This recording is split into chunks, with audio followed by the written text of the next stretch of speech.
সর্বশেষ আপডেট যুদ্ধের খবরে ও আন্তর্জাতিক অঙ্গনে আপনাদেরকে স্বাগতম। জানিয়ে দিচ্ছি সংবাদ শিরোনাম। এবার বড় যুদ্ধের হুঁশিয়ারি দিয়েছে ইরান। থাকছে মাটির নিচে ইরানের ক্ষেপণাস্ত্রের শহর, ভয় ধরাচ্ছে পশ্চিমাদের। জানিয়ে দেব ইসরায়েলকে যুদ্ধবিরতি চুক্তি মেনে চলতে বাধ্য করতে হবে বলছে নিষিদ্ধ সংগঠন হামাস ও হিজবুল্লাহর মহাসচিব। একই সঙ্গে জানিয়ে দিচ্ছি ইউরোপীয় ইউনিয়নের উপর খুবই শীঘ্রই শুল্ক আরোপ করবেন ট্রাম্প। সর্বশেষ জানিয়ে দিচ্ছি পশ্চিম তীরে ইসরায়েলি অভিযানে 50 ফিলিস্তিনি যোদ্ধা নিহত। এতক্ষণ শুনছিলেন সংবাদ শিরোনাম, এবার বিস্তারিত। তবে তার আগে আপনি যদি মুসলিম বিশ্বের নেতাদের ভালোবেসে থাকেন অবশ্যই কমেন্ট সেকশনে জানিয়ে দিন আপনার মূল্যবান মতামতটি।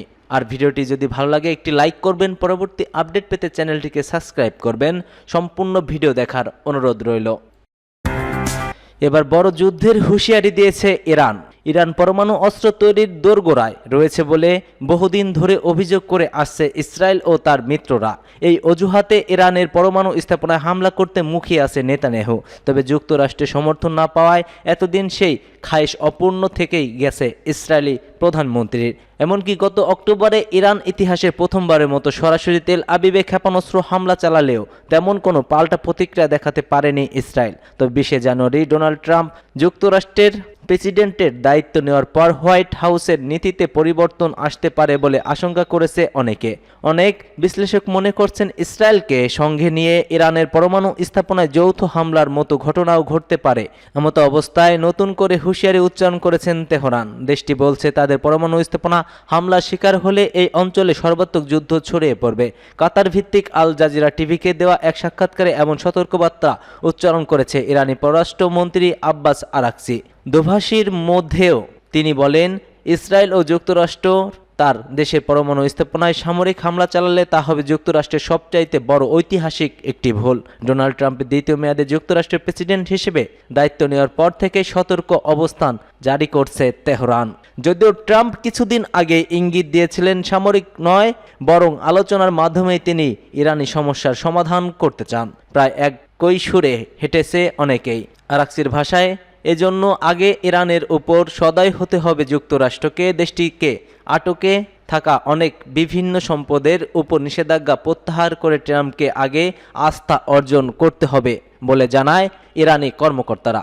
মাটির নিচে ইরানের ক্ষেপণাস্ত্রের শহর উন্মোচন, ভয় ধরাচ্ছে পশ্চিমাদের। আরও একবার নিজেদের সামরিক শক্তি দেখালো ইরান। উন্মোচন করল নতুন ভূগর্ভ স্থাপিত ক্ষেপণাস্ত্রের স্থাপনা, যেখানে মজুত করা হয়েছে শত শত ক্ষেপণাস্ত্র। প্রতিপক্ষের গোয়েন্দা নজরদারি এড়িয়ে ক্ষেপণাস্ত্রের এই শহর গড়েছে উপসাগরীয় দেশটি। ইসরায়েলি সংবাদ মাধ্যম টাইমস অফ ইসরায়েল জানিয়েছে ইরানের দক্ষিণ উপকূলে একটি নতুন ভূগর্ভ স্থাপিত ক্ষেপণাস্ত্র স্থাপনা উন্মোচন করেছে ইসলামিক রেভলিউশনারি গার্ডস কর্পসের নৌবাহিনী শাখা। স্থানীয় সময় রাষ্ট্রীয় টেলিভিশনে সম্প্রচারিত ভূগর্ভ স্থাপিত এটি নৌঘাঁটি উন্মোচন করে তারা। প্রতিবেদনে বলা হয় শত শত ক্রুজ ক্ষেপণাস্ত্র শত্রুপক্ষের ইলেকট্রিক ওয়ারফেয়ার ধ্বংস করতে সক্ষম বলে আন্ডারগ্রাউন্ড মিসাইল স্টেশনারির প্রতিবেদনে বলা হয়েছে। মিসাইলগুলো মাটির নিচে শত শত মিটার গভীরে রাখা হয়েছে। সেই সঙ্গে খুব অল্প সময়ের মধ্যে কার্যকর হতে পারে এই ক্ষেপণাস্ত্র। এছাড়া ক্ষেপণাস্ত্রগুলোকে শত শত কিলোমিটার দূর থেকে ছোড়া এবং অপারেট করা যাবে। অন্যদিকে সমুদ্রের অনেক দূরের লক্ষ্যবস্তুতে আঘাত হানতে সক্ষম এই মিসাইল সিস্টেম। আইআরজিসি প্রধান জেনারেল হোসেন সালামি নৌবাহিনী কমান্ডার রিয়ার অ্যাডমিরাল আলী রেজাকে তাংসিংয়ের সঙ্গে ঘাঁটিটি পরিদর্শনও করেছেন। তবে নিরাপত্তার স্বার্থে আন্ডারগ্রাউন্ড মিসাইল স্থাপনাটির অবস্থান গোপন রাখা হয়েছে। এদিকে ইরানের নতুন ক্ষেপণাস্ত্র ভান্ডার উন্মোচনের পর উদ্বেগ জানিয়েছে ইসরায়েলের সংবাদ মাধ্যমগুলো। টাইমস অফ ইসরায়েলের খবরে বলা হয়েছে, ইরান যে ক্ষেপণাস্ত্র প্রকাশ্যে এনেছে তার পাল্লা 1700 কিলোমিটারেরও অধিক হতে পারে। এটি সরাসরি তেল আবিবে আঘাত হানবে। ইরানের ব্যালিস্টিক ক্ষেপণাস্ত্র কর্মসূচি নিয়ে উদ্বেগ প্রকাশ করে আসছে পশ্চিমা দেশগুলো।